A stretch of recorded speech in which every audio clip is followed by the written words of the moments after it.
வணக்கம். திருமாவை கூட்டணியில் இருந்து வெளியேற்ற பொய் அவதூறுகளை பரப்பும் பாலிமர் டிவி. அதிமுக, பாஜக, பாலிமர் கூட்டு சதி. இதை பத்தி பேச போறோம்.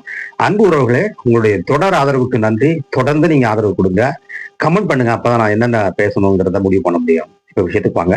அதாவது சமீப காலங்கள்ல இந்த ஒரு வழக்கறிஞருடைய பிரச்சனையில இருந்து பாத்தீங்கன்னா, தொடர்ந்து பாலிமர் செய்தி வந்து திருமாவை பற்றி பொய் அவதூறுகளையே பேசுவதையே தனது வாடிக்கையாக கொண்டிருக்கிறதுங்கிறத பார்க்கிறோம். செய்திகளை வந்து நடந்த செய்திகளை ரிப்போர்ட் பண்ணாம இட்டுக்கட்டி அவதூறு பரப்புறது, பொய் பரப்புறது, ரெண்டாவது நடக்காத நடந்த மாதிரி சொல்லுது அப்படிங்கிறது எல்லாமே வந்து அவரை பற்றி தொடர்ந்து அது பண்ணிட்டு வருது அப்படிங்கிறத பாக்குறோம். ஸோ ஏற்கனவே அந்த டிவிக்கு வந்து ஒரு நல்ல பேரே கிடையாது. அது கள்ளக்காதல், பொய், அவதூறு இதை பேசி பேசியே தான் வந்து டிஆர்பியை வளர்த்த ஒரு மோசமான ஒரு செய்தி நிறுவனம் தான் இந்த பாலிமருங்கிறது. அது நமக்கு எல்லாருமே தெரியும். இதுல இப்ப இந்த விஷயத்துல வந்து நமக்கு என்ன தெரியுதுன்னா, அந்த பாலிமர் செய்தி நிறுவனமும் அதனுடைய ஓனர், அப்புறம் பாஜக, அதிமுக, அந்த வழக்கறிஞர் இவங்க எல்லாமே ஒரு கூட்டணி மாதிரி அமைச்சுக்கிட்டு திருமாவுக்கு எதிராக தொடர்ந்து வந்து ஏதாவது செய்தி பரப்பணும்ட்டு பண்றாங்க அப்படிங்கிறத பாக்குறோம். அன்றைக்கு நடந்த நிகழ்ச்சிகளை பாத்தீங்கன்னாவே இப்ப நம்ம சிசிடிவி காட்சிகள்லாம் வெளியா இருக்கு. அவன் வந்து அந்த வக்கீல் வந்து தொடர்ந்து பிளான் பண்ணியிருக்கிறான். பிளான் பண்ணி வேணும்னே வெறியேற்றி அவர் வந்து ப்ரொவோக் பண்ணி அதன் மூலம் வந்து ஒரு சண்டையை வளர்த்து அதை ஒரு நியூஸ் ஆகுறதுக்கு அவன் வந்து முதல்ல சரி பண்ணியிருக்கிறான். அப்புறம் பாலிமர் வந்து அதுக்காக ரிப்போர்ட்டர்ஸ் அனுப்பிச்சிருக்காங்கன்னு பாக்குறோம். சரி, இவங்க ரெண்டு பேருக்கு பின்னணியில வந்து எதேச்சா நடந்த மாதிரி நீங்க நினைச்சுக்கலாம். ஆனா அது கிடையாது. இதுக்கு பின்னணியில வந்து ஸ்ட்ராங்கான வந்து பாஜக அவருடைய ஆதரவாளர்கள் பிளஸ் அதிமுக ஆதரவாளர்கள், அப்புறம் அந்த டிவி ஓனருடைய அந்த ஒரு கொங்கு நாட்டை சேர்ந்தவர் தான் அந்த ஓனரு. இவங்க எல்லாமே சேர்ந்துதான் வந்து இந்த ஒரு மிகப்பெரிய சதி வலையை தீட்டி திருமாவைக்கு வந்து கெட்ட பேர் உண்டாக்கணும் அப்படிங்கிறது தான் இவங்களுடைய எய்முங்கிறத பாக்குறோம். அதனால்தான் அந்த பாலிமர் அந்த டைம்ல வெளியிட்ட செய்திகள்லாம் பாத்தீங்கன்னா இந்த கள்ளக்காதல் செய்திகள் மாதிரியே இருக்கும். அதாவது வெட்டு, குத்து, திருமாவின் ஆணை அப்படிங்கிற மாதிரிலாம் வரும். நீங்க அதை பாத்தீங்கன்னாவே உங்களுக்கு நல்லா தெரியும். இது வந்து எந்த அளவு ஒரு கேடுகட்ட ஒரு டிவிங்கிறது. இந்த பாலிமர் வந்து முதல்ல இருந்தே செய்திகளை வந்து செய்திகளா தர்றது கிடையாது. ஒரு சென்சேஷனலைஸ் பண்ணி கள்ளக்காதல் செய்திகளுக்கு முக்கியத்துவம், பொய் அவதூறுகளை பரப்புறதுக்கு முக்கியத்துவம். அதாவது அவங்க கட்சிக்கு, அதாவது பாஜகவுக்கு எதிரில் இருக்கிற எல்லா கட்சிகளையும் எந்த அளவுக்கு கேவலப்படுத்த முடியுமோ அந்த அளவுக்கு கேவலப்படுத்தி தான் தலை கொடுப்பாங்கிறது நமக்கு தெரியும். ஆக வந்து இந்த டிவியை பத்தி நமக்கு ப்ராப்ளம் இல்லை. ஏன்னா அது தொடக்கத்துல இருந்தே அது அப்படிதான் இருக்கு. சென்சேஷனலைஸ் பண்ணி ஒரு தரகு வேலை செய்யற ஒரு டிவியா தான் இருக்கு அப்படிங்கிறத பார்க்கணும். இதுல வந்து இப்ப இந்த விஷயத்துல வந்து எதுக்கு இந்த டிவி வந்து தொடர்ந்து தலையிடுதுன்னா, திருமாவளவனை அந்த கூட்டணியிலிருந்து, திமுக கூட்டணியிலிருந்து ஒரு ஆளை மட்டும் எப்படியாவது விலக்கிட்டோம்னா ஒரு ஸ்ட்ராங்கான ஒரு ஒரு அது ஒரு ஃபவுண்டேஷனல் ஒரு யூனிட்டா இருக்கு அந்த இந்தியா அலையன்ஸ்ல வந்து. இது மட்டும்தான் வந்து படு பயங்கரமா ஸ்ட்ராங்கான ஒரு அலைன்ஸ் பார்ட்னரா இருக்கு அப்படிங்கிறத பார்த்துருக்கோம். கொள்கை ரீதியா, சனாதன எதிர்ப்பு ரீதியா, சோசியல் ஜஸ்டிஸ், இதுக்கு எல்லாத்துக்குமே வலு சேர்க்கிற மாதிரி இருக்கிற மிகப்பெரிய ஒரு தலைவர் வந்து திருமாவளவன் தான் பார்க்கணும். ஸோ பல விஷயங்களை நடத்தி எப்படியாவது அவர் அங்கிருந்து வெளியே கொண்டு வரணும். அதை கொண்டு வந்துட்டு அந்த திமுக அணியை வீக்கெண்ட் பண்ணிட்டோம்னா நமக்கு ஈஸியா ஜெயிச்சிடலாங்கிறது வந்துதான் இங்க உள்ள எதிர்கட்சிகளுடைய பிரதானமான நோக்கமா இருக்கு அப்படிங்கிறத பாக்குறோம். அது அதிமுகவா இருக்கலாம், பாஜகவா இருக்கலாம், இல்ல நாம் தமிழர் கட்சியா இருக்கலாம், இல்ல இப்ப வந்திருக்கிற தாவேகாவா கூட இருக்கலாம். எல்லாத்துக்குமே ஒரே ஒரு மிகப்பெரிய நோக்கம் என்னன்னா, இவர் வந்து மிகப்பெரிய வந்து ஒரு ஐடியாலஜிக்கல் ஸ்ட்ரென்த்தா இருக்கிறாரு திமுக கூட்டணிக்கு. இவரை நம்ம காங்கிரஸை கூட நம்ம எப்படியாவது வெளியேற்றிடலாம் எதையாவது சொல்லி. ஆனா இவரை நம்ம வெளியேற்ற முடியலையே.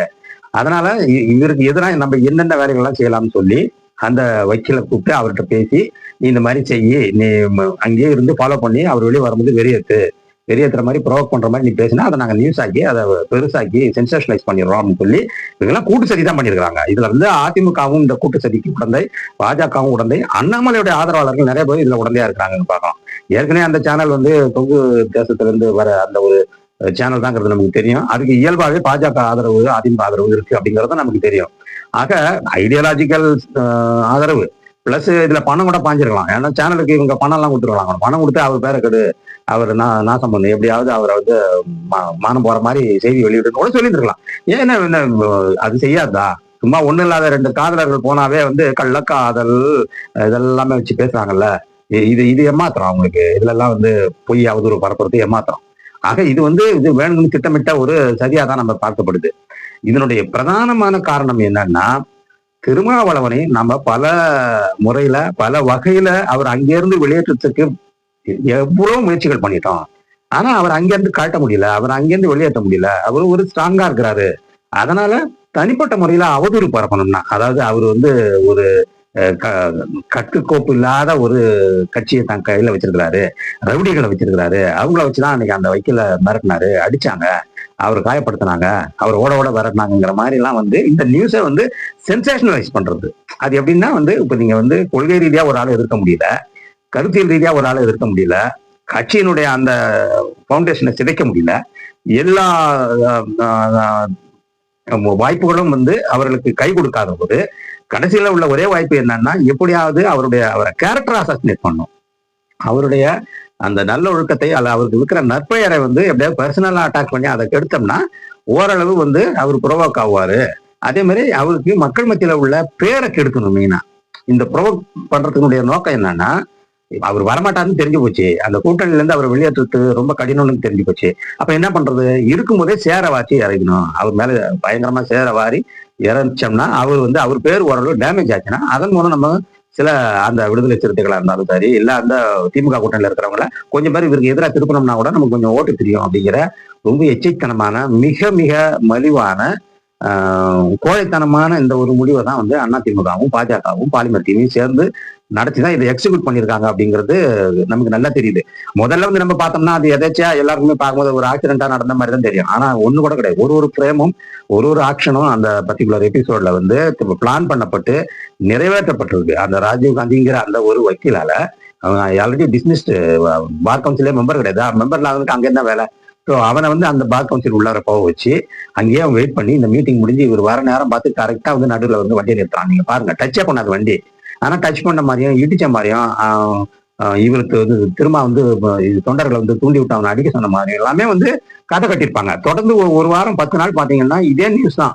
அதாவது விடுதலை சிறுத்தைகளை பத்தி நியூஸ், இல்ல திருமாவளவனை பத்தி நியூஸ், இந்த மாதிரி தொடர்ந்து போய் அந்த தலைப்பிலையும் போய் அந்த நியூஸ் கார்டு போடுறாங்களா அதுல ஃபுல்லா அவதூறு, அதுல ஒண்ணு கூட உண்மை கிடையாது. இந்த மாதிரி எப்படி கள்ளக்காதலுக்கு அவங்க இந்த மாதிரியான பொய் நியூஸ் கார்டு போடுவாங்களோ அதே மாதிரி இந்த விஷயத்திலுமே தொடர்ந்து அவதூறுகள் பரப்பி பரப்பி பரப்பி அவருக்கு இருக்கிற கொஞ்ச நஞ்சம் பேரையும் கெடுக்கணுங்கிறது தான் இந்த பாலிமர் டிவியினுடைய எச்சரிக்கைத்தனமா நம்ம புரிஞ்சுக்கிறோம்.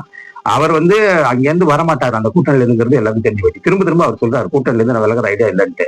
அதனால இதன் மூலமாக இந்த பாலிமர் டிவியும் அதிமுகவும் பாஜகவும் என்ன பிளான் பண்றாங்கன்னா ஓரளவு முடிஞ்ச பேரையாவது கெடுப்போம். அவர்தான் வரலங்கிறது தெரிஞ்சு போச்சுல, இனிமே என்ன பண்ண போறோம், அவரை வராதவரை நம்ம ஒண்ணும் பண்ண முடியாது. ஆக அவரை அவர் பேரை அவர் பேரு அவருக்கு உள்ள நற்பெயர் குட்வில் இதை எல்லாத்தையுமே டேமேஜ் பண்ணி அரசியல் ரீதியாக அவரை சிறுமைப்படுத்தணும்னா அதன் மூலம் கொஞ்சம் மைலேஜ் கிடைக்குமா அப்படிங்கிற ஒரு மோசமான அந்த வேலையை தான் பாலிமர் டிவி இன்னைக்கு வரலையும் அதான் செஞ்சுட்டு வருதுன்னு பாக்குறோம். இன்னைக்கு வரலையும் அவரை பத்தி ஏதாவது நியூஸ் போடணும்னா இந்த நியூஸ் கார்டை பாருங்க, அவதூறான டைட்டில், பொய் மாதிரி பொய் டைட்டில் தான். அந்த டைட்டில் எல்லாமே பொய்யா தான் இருக்கும். அதே மாதிரி செய்தியும் சென்சிலைஸ் பண்ற மாதிரி சென்சேஷனலைஸ் பண்ணி தான் அவங்க நியூஸ் எழுதுவாங்க. அவங்க நல்ல வேலையா விவாத மேடையெல்லாம் அவங்க நடத்துறது கிடையாது. நியூஸை மட்டும் நியூஸ் மூலமாவே இவ்வளவு மோசமான பொய் அவதூறுகளை பரப்புறாங்கன்னா பாலிமர் டிவி உண்மையிலே ஒரு விவாதம்லாம் இருந்தா என்னென்ன பண்ணுவாங்க.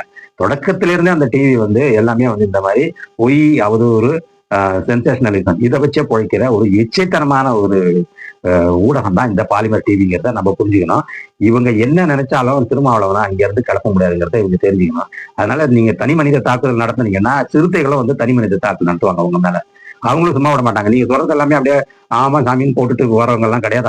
அவங்க நீங்க ஒரு திருமாவளவனை தீண்டுனீங்கன்னா 1,00,000 சிறுத்தைகள் உங்களுக்கு பதிலடி கொடுப்பாங்க அப்படிங்கிறதுதான் யதார்த்தம். அதனால இந்த பாலிமர் டிவி திருந்தணும், அதிமுகவும் திருந்தணும், பாஜகவும் திருந்தணும். அவரை கொள்கை ரீதியா எதிர்க்க கத்துங்க, கருத்தியல் ரீதியா எதிர்வினையாற்ற கத்துங்க. அதை விட்டுட்டு அவருடைய பர்சனல் விஷயத்துல தலையிட்டு இந்த மாதிரி அவ பேர் உங்களுக்கே தேடிக்காதீங்க. நீங்க தான் அவ பேர் தேடிட்டீங்கிறது தான் இந்த நேரத்துல நாம் பதிய விரும்புகிற கருத்தாகும். இன்னொரு முறையில் வேலை உடைத்து பார்ப்போம். நன்றி, வணக்கம்.